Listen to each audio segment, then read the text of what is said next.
Good morning students. आज आप धोरण 10 गणितनु चैप्टर नंबर 1 वास्तविक संख्याओं विषय भणीशुं। वास्तविक संख्याओं भणीए ए पहला आपणे संख्याओं विशेनी माहिती लईए। संख्याओं जे तमे आगळना धोरणमां भणीने ज आव्या छो। हवे संख्याओनो गण तो सौप्रथम एटले प्राकृतिक संख्याओं। तो प्राकृतिक संख्याओं कोने कहेवाय के जेनी अंदर बधा ज धन पूर्णांको समायेला होय। तो प्राकृतिक संख्याओनो गण जेने आपणे शेना वडे दर्शावीशुं? n वडे। तो प्राकृतिक संख्याओनो गण जेने आपणे दर्शावीशुं n वडे के जेनी अंदर बधा ज धन पूर्णांको एटले 1 2 3 अप टू इन्फाइनाइट एटले अनंत सुधीना बधा ज धन पूर्णांको ए प्राकृतिक संख्याओनी अंदर समाई जशे। हवे बीजो एक गण छे पूर्ण संख्याओनो गण के जेनी अंदर प्राकृतिक संख्याओ तो बधी आववानी ज छे, तेनी साथे एक जीरो वधारानो उमेरता ए आखो गण शेनो बनशे?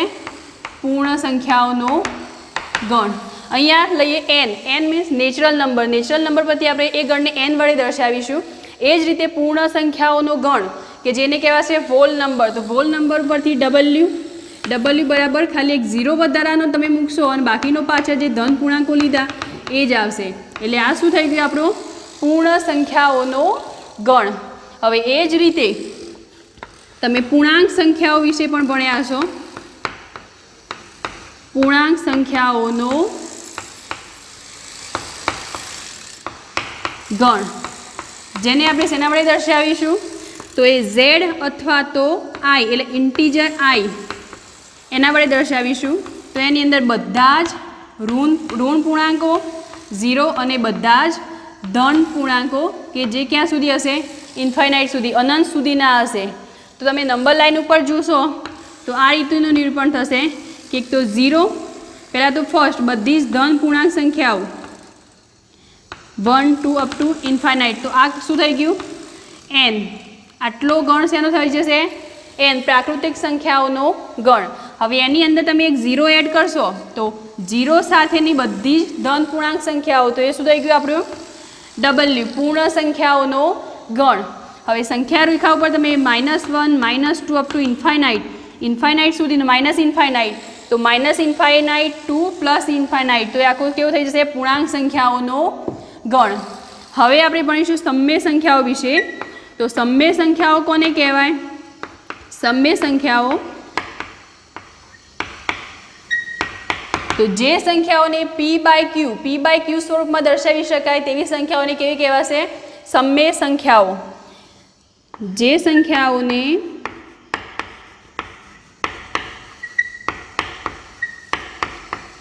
p बाय q स्वरूप में दर्शावी शकाय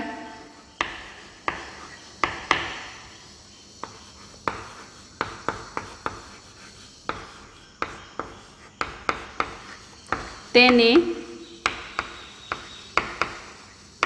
सम्य संख्याओं कहेवाय।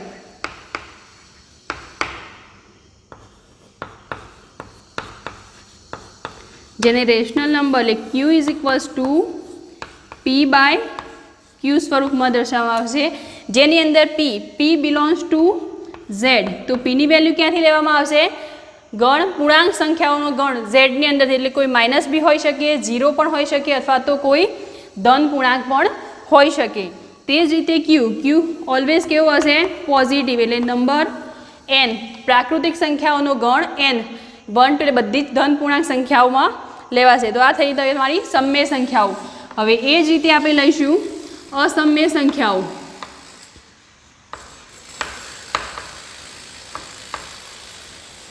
असम्य संख्याओं हवे अहींया असम्यनी व्याख्या एवी थशे के जो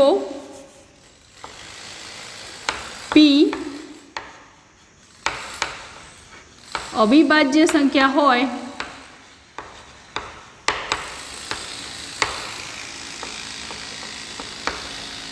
तो वर्गमूळनी अंदर p एक एवी संख्या थई जशे? असम्य संख्या। जुओ जो p अविभाज्य संख्या होय तो वर्गमूळनी अंदर p एक थई जशे? असम्य संख्या। हवे p अविभाज्य संख्या तो अविभाज्य संख्याનું मीनिंग શું થશે કે અવિભાજ્ય સંખ્યા એટલે કેવી સંખ્યા? તો અવિભાજ્ય સંખ્યાઓ વિશે અહીંયા જોઈએ. અવિભાજ્ય સંખ્યાઓ, તો અવિભાજ્ય સંખ્યાઓ કોને કહેવાશે? તો 2, 3, 5, 7 આ બધી જ કેવી સંખ્યાઓ કહેવાશે? અવિભાજ્ય સંખ્યાઓ. કે જે સંખ્યાઓની અંદર તેનો ગુણક એ પોતે અથવા તો એક, બસ બે જ ગુણકો હોય તો એવી તેવી સંખ્યાઓ કેવી કહેવાશે? અવિભાજ્ય સંખ્યાઓ. બીજી રીતે સમજીએ તો જેનું વર્ગમૂળ ન નીકળતું હોય એવી સંખ્યાઓને કેવી કહેવાશે? અવિભાજ્ય સંખ્યાઓ. તો અહીંયા સપોઝ હું 2 લઈ લઉં તો પી અવિભાજ્ય સંખ્યા કઈ? તો 2. તો અસમય સંખ્યા ક્યારે કહેવાશે? વર્ગમૂળમાં 2. તો આ શું થઈ ગયું? અવિભાજ્ય સંખ્યા. વર્ગમૂળની અંદર 2 કેવી થઈ જશે? અવિભાજ્ય સંખ્યા. વર્ગમૂળમાં 2 એનું વર્ગમૂળ નીકળવાનું નહીં. તો અવિભાજ્ય સંખ્યાઓ કેવી થઈ જશે? અહીંયા √2, √3, પાઈ અથવા તો 0.10, 100 આવું અનંત સુધીનો ચાલતો હોય એનો દશાંશ અપૂર્ણાંક, તો એ કેવી કહેવાશે? અસમય સંખ્યાઓ. અહીંયા તમને એક પ્રશ્ન થવો જોઈએ કે પાઈ, તો પાઈની વેલ્યુ કેવી સ્વીકારેલી છે આપણે? પાઈની વેલ્યુ 22/7. તો 22/7 તો આ કેવું સ્વરૂપ થઈ ગયું તમારા માટે? p/q સ્વરૂપ. તો p/q સ્વરૂપ આપણે અહીંયા પણ જે શું કહેવાશે? સમય સંખ્યાઓ. તો સમય સંખ્યાઓ માટે p/q પણ અહીંયા 22/7 એ વેલ્યુ પાઈની નજીકની કિંમત છે, પાઈની વેલ્યુ નથી.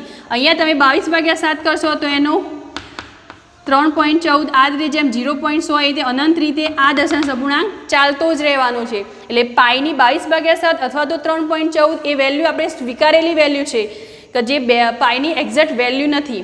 માટે પાઈ એ કેવી સંખ્યા કહેવાશે? અસમય સંખ્યા. હવે આ બધી જ સંખ્યાઓ વિશે પણ એક પહેલાં એક વિભાજ્ય સંખ્યા. તો વિભાજ્ય સંખ્યાઓ કોને કહેવાય?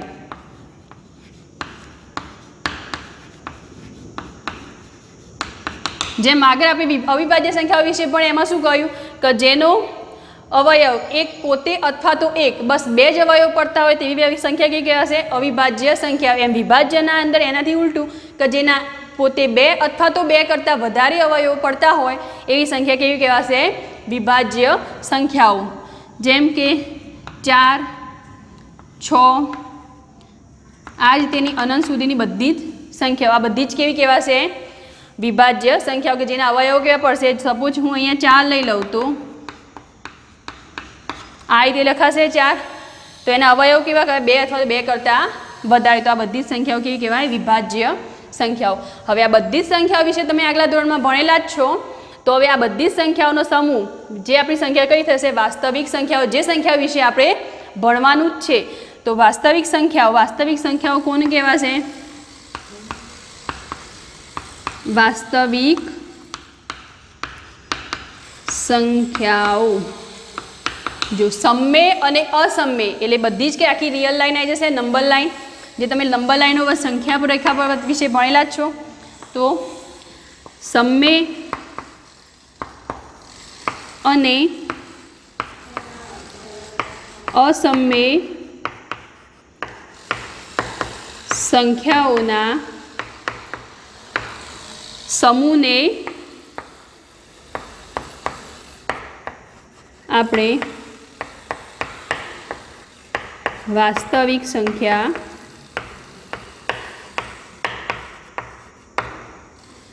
કહીશું. શું કહ્યું? સમય અને અસમય સંખ્યાઓના સમૂહને, જે સંખ્યાઓ આપણે બધી ભણ્યા એ બધી જ સંખ્યાઓનો સમૂહ જેને શું કહેવાય? વાસ્તવિક સંખ્યાઓ. કે જેને આપણે શેના વડે દર્શાવીશું? જેને R વડે દર્શાવવામાં આવે છે. જે આ સંખ્યા રેખા આપણે ભણ્યા કે જેની અંદર 0, 1, 2 થી પ્લસ ઇન્ફાઇનાઇટ અને -1, -2 અપ ટુ -ઇન્ફાઇનાઇટ સુધીની એ બધી જ સંખ્યાઓ. હવે એની અંદર પોઈન્ટમાં જે સંખ્યાઓ વચ્ચે આવે તે બધી જ સંખ્યાઓનો સમૂહ કે જેને આપણે શું કહીશું? વાસ્તવિક સંખ્યાઓ R. હવે મોસ્ટ આઈએમપી આ ચેપ્ટરનો કે જે આપણે ચેપ્ટરની શરૂઆત કરીએ, વાસ્તવિક સંખ્યાઓ ડેફિનેશન તો સમજી ગયા કે એની વ્યાખ્યા કે વાસ્તવિક સંખ્યાઓ કોને કહેવાય. તો હવે આપણે આ ચેપ્ટરમાં યુક્લિડનો ભાગાકારનો નિયમ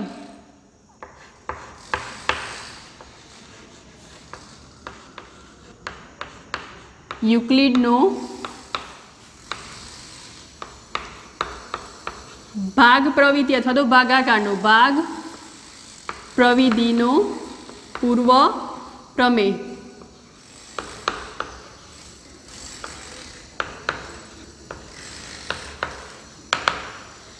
યુક્લિડની ભાગાકારની ભાગ પ્રવિધિનો પ્રમેય કે જેની અંદર તમારે વ્યાખ્યા તૈયાર કરવાની જરૂર નથી, પણ એની ફોર્મ્યુલા ખાસ તમારે યાદ રાખવાની જરૂર છે કે જે A is equals to BQ plus R. આ કઈ રીતે થશે? તો તમે જે ભાજ્ય અને ભાજક વિશે ભણો એ જ રીતે અહીંયા ભાગાકારની અંદર હોય એને શું કહેવાય? ભાજ્ય. જેના વડે તમે ભાગતા હોય એ શું કહેવાશે? ભાજક. અને ઉપર જે તમને પરિણામ મળશે એને શું કહેવાય? ભાગફળ. અને નીચે કોઈ વધતું હોય એને તમે શેષ, જેના વિશે તમે જાણો જ છો, શેષ. હવે આને સમજાવો તો ભાજ્ય એટલે આની અંદર ફોર્મ્યુલાની અંદર એ શું થઈ જશે? ભાજ્ય. એ જ રીતે ભાજક શું કહેવાશે? બી. અને ભાગફળને આપણે ક્યુ વડે દર્શાવીશું અને નીચે બધી શેષ જેને તમે આર વડે દર્શાવીશું.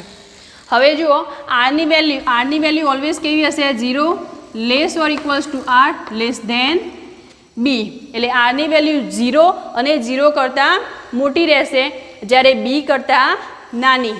અને અહીંયા એની અને બીની વેલ્યુ કે જેને ભાગાકાર કરતા હોય એટલે એ ઓલવેઝ ગ્રેટર 0 એટલે ઓલવેઝ પોઝિટિવ હશે, બી ઓલવેઝ પોઝિટિવ. જે આવશે પ્રાકૃતિક સંખ્યાઓનો ગણ, બધી જ ધન પૂર્ણાંક સંખ્યાઓ હશે એની અને બીની વેલ્યુ. હવે આ નિયમ તમને ખબર પડી છે. A is equals to BQ plus R, જેમાં ભાજ્ય કોને કહેવાય, ભાજક કોને કહેવાય, ભાગફળ કોને કહેવાય અને શેષ કોને કહેવાય. હવે આના પરના એક્ઝામ્પલ તમે એક્ઝામની અંદર પૂછાતા હોય છે, તો આપણે એક્ઝામ્પલથી સમજશું વધારે તમને ખ્યાલ આવશે. તો એક્સરસાઇઝ 1.1 નો આપણે ફર્સ્ટ નંબરનો એક્ઝામ્પલ એક જોઈ લઈએ.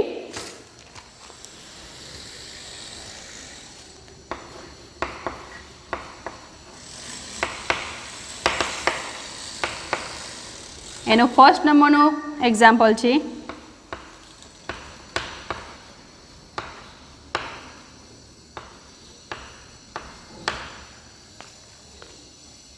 હવે જુઓ અહીંયા તમને સ્વાધ્યાય 1.1 ની અંદર શું કહેલું છે કે યુક્લિડનો ભાગ પ્રવિધિનો પૂર્વ પ્રમેયનો ઉપયોગ કરી અને આ જે બે સંખ્યાઓ આપેલી છે એનો ગુસા શોધવાનો કહેલો છે તમને. તો તમે એનો ગુસા કઈ રીતે શોધશો? તો સૌ પ્રથમ પહેલાં રકમની અંદર એ જોવાનું કે બંનેમાંથી ભાગાકાર, તમે ભાગાકાર નોર્મલી ભાગાકાર કરતા હોય ત્યારે મોટી સંખ્યા વડે જ તમે નાની સંખ્યા ભાગતા હોય. બસ એ જ પ્રમાણે આપણે આ એક્ઝામ્પલની અંદર કરીશું કે મોટી સંખ્યા કઈ થશે? અહીંયા 225, નાની સંખ્યા 135. તો આ બંનેનો ભાગાકાર કરવા માટે આપણે 225 ને 135 વડે ભાગીશું. પણ એ પહેલાં આપણે યુક્લિડના ભાગ પ્રવિધિના નિયમ પરથી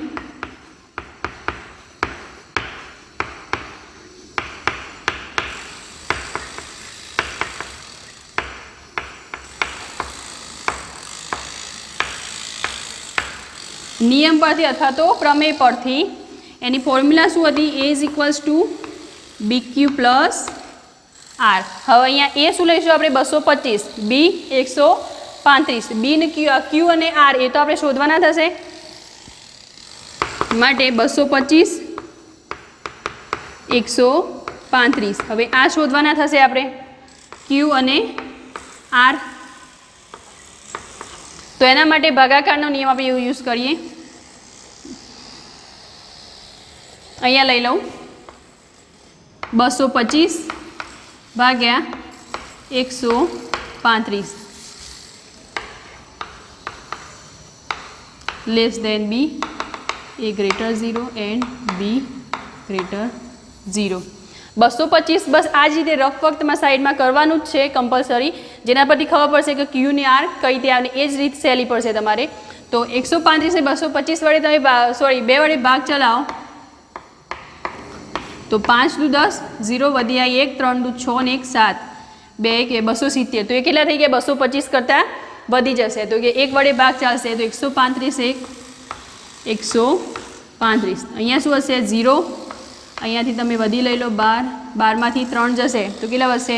9, 1માંથી 1 જશે તો 0. હવે આ જ આખું ફોર્મેટ છે, તમે આના જોડે કમ્પેર કરો. ભાજ્ય, ભાજક, ભાગફળ અને શેષ. તો 225 આપણે અહીંયા એ લઈ લીધા, 135 આપણે અહીંયા શું લઈ લીધા? બી. તો ક્યુ શું મળશે આપણને?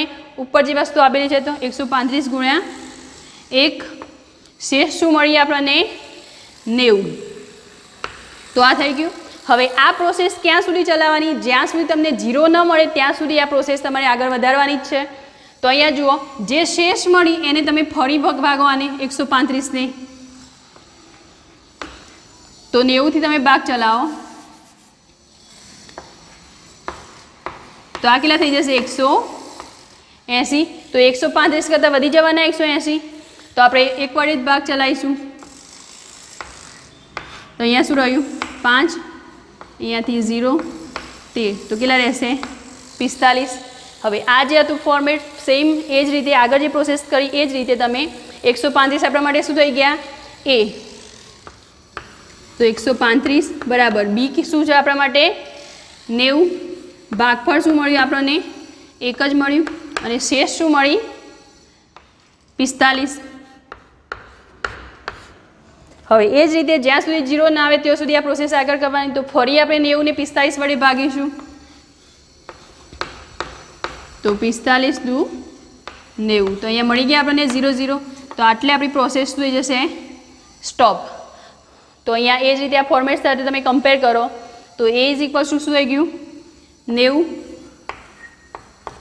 B આપણા માટે કેટલા છે? 45. Qની વેલ્યુ શું મળી? 2. અહીંયા શું થઈ ગયું? 0 0. શેષ આપણને 0 0 મળી. હવે આટલે એક્ઝામ્પલ આપણો સ્ટોપ થશે. હવે આપણે આગળ શું પૂછેલું છે? 135 અને 225 યુક્લિડના ભાગ પ્રવિધિનો પૂર્વ પ્રમેયનો યુઝ કરીને ગુસા શોધવાનો કહેલો છે. તો ગુસા કઈ રીતે મળશે આપણને? જે 0 0 શેષ મળી એના ઉપરની જે શેષ રહેશે, ઉપર જે મળી આપણે શેષ, એ આપણે શું થશે? જવાબ. તો 135 અને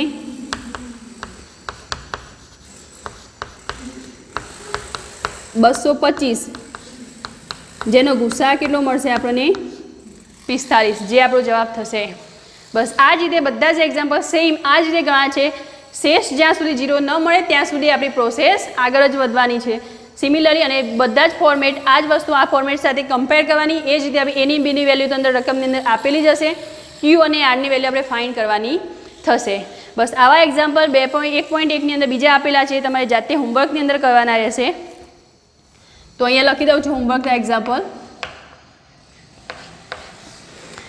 એક તો એક્સરસાઇઝ 1.1 નો પહેલાંનો એક, બીજો 196 અને 220. ત્રીજો એક એક્ઝામ્પલ છે